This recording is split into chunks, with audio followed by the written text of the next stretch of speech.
Hello, everyone. My guest today is Sreenivas Kanumuru. He is the founder of a company called Vtiger. He is from South India, studied at many different universities, and worked at AT&T for 2 years. In 1995, he joined Tony Thomas shortly after he founded Zoho Corporation. And in 2004, he then followed Tony when he launched another startup, which transformed to become Vtiger in 2007. He's been the CEO of Vtiger since 2008. Sreenivas, are you ready to take us to the top? Yes, sir. So update us. Everybody, I think, probably knows Zoho. Why did Tony leave Zoho? And why did you say, I'm going to ride this Tony guy? He's a smart dude. Oh, yeah. So Tony and I first met Tony in 1995 when we were working together at AT&T. And then he started Zoho Corp. At that time, it was actually called as Advent Network Management. It was Adventnet, actually. So I guess everybody knows Zoho from the online SaaS, as an online SaaS player, but the roots were back in network management. And so Tony started it out, and then I joined him in the first year. And then, so I think we continued until about 2004. And Tony actually, in his heart, he is an engineer, and so he has been, and even today, to this day, he still spends about, I think, maybe 6 to 8 hours of his time doing coding. And he has been involved in many things. So he wanted to hand it over to Sreenivas, who is the CEO of Zoho Corp, and he wanted to start something on a new thing. And so that's when I also had the itch to do something, and then I joined him a little later. And so that's maybe I'm kind of going on and on, so please catch me. So what is Vtiger, and how do you make money? Yeah, so Vtiger is actually a SaaS-based CRM player, and we started out back in 2004. So Vtiger actually started out as an open source project, and in 2010 we shifted to the SaaS business model, and most of our customer base is SMBs, and we actually have our mission is to really enable and empower people to thrive.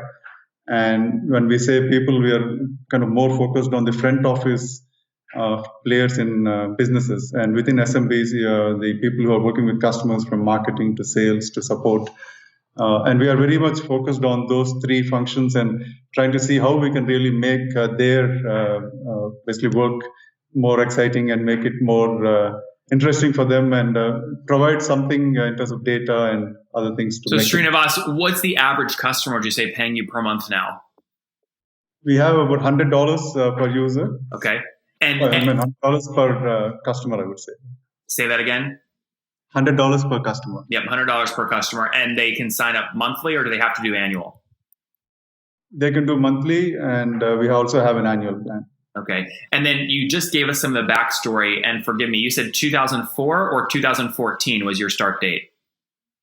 2004 is when Vtiger started as an open source CRM product, and in 2010 we started the SaaS business model. So in fact, that was the interesting pivot, because we kind of re-pivoted to the SaaS-based model from the whole open source-based business model. How did you support yourself in terms of like paying a salary and building a team between 2004 and 2014? Yeah, in fact, interestingly, within a couple of years, we were profitable. So early on in the Vtiger, we had customers, larger customers like Nokia, and even when it was open source. Well, yeah, in fact, when it was open source, we had customers who were using it on premise, and they were engaging with us to customize it, and that was where we were getting kind of big, large pieces of money to customize it, and we had, and it was actually working out great, and we were profitable, and within a couple of years, from 2006 onwards, it was self-sustained. But then we realized about 80% of the work we were doing was kind of going into for that customer and for this customer and for that customer. And custom we could not stuff. Really Yep. Yep. And now what are you at today in terms of total customers? Sorry, I didn't get What are you at today in terms of total customers? So we are a little over 3,000 customers. Okay, 3,000 customers. And so can I take 3,000 customers times $100 per month? You guys are doing about $300,000 per month right now? Yeah. That's accurate? Right. And are you bootstrapped, or have you guys raised capital? We did not raise any capital. Bootstrapped. Congratulations. That's exciting. Thank you. Yeah. So it certainly gives a little more freedom, and I think we can keep going. But I guess I've seen a lot of companies that are thriving with VC funding and all. So this is just a model we chose. Help us understand how kind of quickly you're growing. Currently, you're doing $300,000 per month in revenue. Back a year ago, late 2016, what were you doing then? We were about $220,000 per month. Yes. Got it. That's good growth. And one of the issues companies have in the SMB space is churn. What does your churn look like annually? Annually, I mean, the customers who are on annual plan, we have about, I would say, 10% churn. But whereas with the customers with monthly plan is when we have a little more churn. So we actually see like 2 to 3% churn. Okay, that's a logo churn or revenue churn monthly? That's a logo churn. The 3% logo churn monthly. I see. And what are some of the, so with a CRM, we've had a lot of folks running CRMs on the show, and they all have different things that they know they have to get a new customer to do in the first week to make that customer sticky. What do they have to do on Vtiger so that they get sticky? Yeah, it starts off with the communication channels. So the communication channels with their customers, like emails, getting their emails into the CRM and making sure they're able to, obviously it starts off with importing their contacts and all, but then when customers send them emails, they can get them into CRM. Then we know, okay, they are actually starting to use the basic communication channels. And I think in the end, CRM has probably about 4 key pieces. If it has both marketing, sales, and support, you have marketing campaigns, you have opportunities, and you have cases for the support help desk system.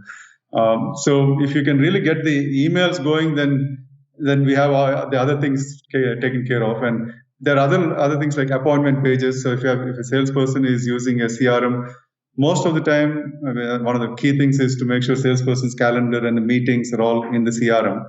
And for that, we have things like appointment pages in Vtiger, and so we want them to set up those appointment pages. I see. Walk me through how you're driving customer growth. What are you spending currently to acquire a customer? So right now, in fact, so one of the things that is interesting about Vtiger is we have, and it's kind of a weakness also, is that we have not really done much of marketing in terms of advertising and all. So most of our leads come through inbound channel, and that's, when I say most, it's 99% of our leads. So we have a very limited, I think our overall advertising budget for the last 15 years, or maybe 13 years, is actually less than $50,000. Okay, so you spent over the past 12 months less than $50,000 on paid stuff. When I say, no, actually it's over the last 15 years. Got it. Last 13 years. What is your fully weighted CAC? In other words, do you have team members dedicated to onboarding, support, and sales? Yes, so the sales plus marketing, we have 7 members in our sales team, and we have a few members in our marketing team. So overall, I would say, I think if you're coming to that lifetime versus CAC, I think we are between 4 and 5. So basically about 4:1. Yep. And what do you assume lifetime value is in terms of dollars on your customers? Today it's about $1,200. $1,200? Yes. Okay, and so that is 4 times what you're spending on fully weighted CAC. Is that what you just said? That's right. So you're spending fully weighted about $300 to acquire a $100 per month customer who is worth about $1,200 for you, meaning you recover your CAC in about 3 months, which is pretty quick. That's right. Yeah. That's great. So why not be more aggressive with CAC if you recover the money so quick? Yeah, in fact, that is something we have been a very engineering-driven company, and I myself focus most of my time on engineering, and now I'm trying to get that help from others. So we have kind of brought in product management, and we are now starting to bring in product marketing managers for each one of these areas, like marketing, sales, and support areas within the product. Yep. And I think there are a lot of things that we have not done that we should be doing, and we just figured that. And I think we are a little late to that marketing game. I see a lot of other CRM companies that are doing great in terms of getting leads and all, mainly through advertising and lead gen programs like webinars and all that. And we have not really tapped those things yet. So we have been focused on just creating the product. That's a good focus. Real quick, why, if I take your churn monthly, which you said is 3%, and I do 1 divided by 0.03, that gives me 33 months that the average customer is going to stay with you. They pay you, you said earlier, about $100 per month. So 100 times 33 months is about $3,300 in lifetime value. You told me you assume lifetime value is less than half that of $1,200. Why? So we have actually with a mix of annual plus the monthly customers, and we have annual plans that are geared towards a little more higher.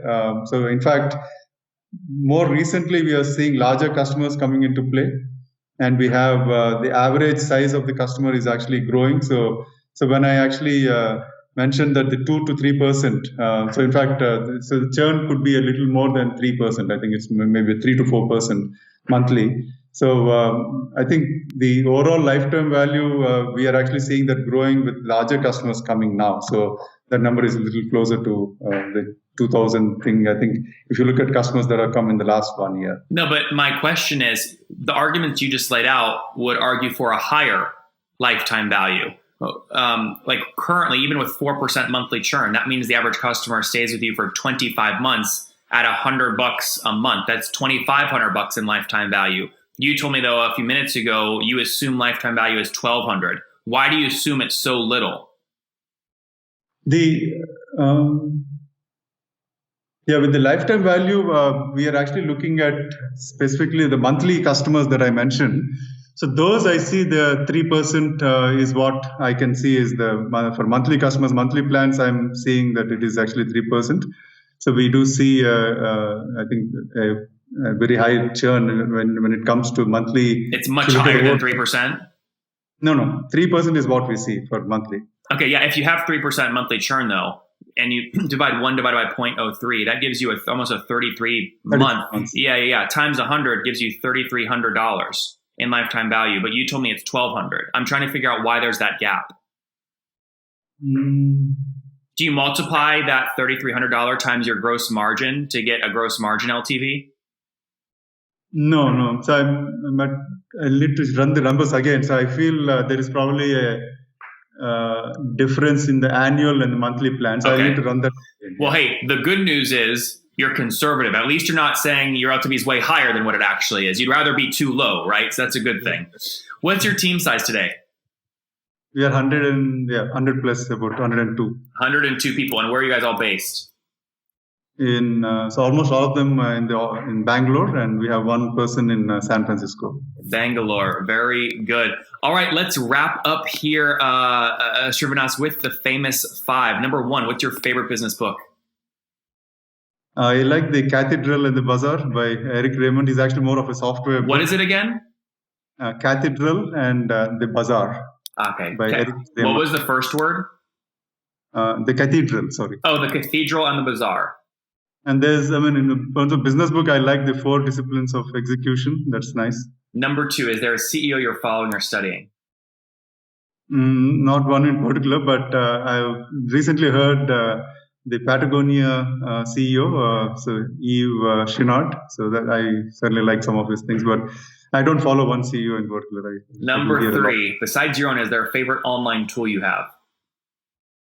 I like Flipboard. I like NPR1, to listen to a lot of podcasts. Yep, NPR one's a good one. Number 4, how many hours of sleep do you get every night? I get about 6 hours. And what's your situation? Married, single, do you have kids? Married with 2 kids. 2 kids, and how old are you? I am 45. 45. All right, Sreenivas, take us home here. Take us back 25 years. What do you wish your 20-year-old self knew? I would say maybe travel more. I think you might meet more people by traveling more. There you guys have it from Sreenivas, founder of Vtiger, with Tony, the former CEO, the founder and former CEO of Zoho. They've grown the company really on an open source basis for the first, many years of the company. Now it's really SaaS. They have over 3,000 customers paying $100 per month. In December 2016, so about 12 months ago, doing 220 grand a month in revenue. They've grown that to about 300 grand in monthly revenue. So healthy growth. They have a churn of just 3% per month, which is pretty healthy actually in the SMB space. CAC is $300, which they recover in 3 months, and assume lifetime value of $1,200. Again, as their team of 102 people in Bangalore build this tool to help folks manage and grow their CRMs and their customer relationships faster and more efficiently. Sreenivas, thank you so much for taking us to the top. Thank you, Nathan. Thanks for taking the time. I appreciate it.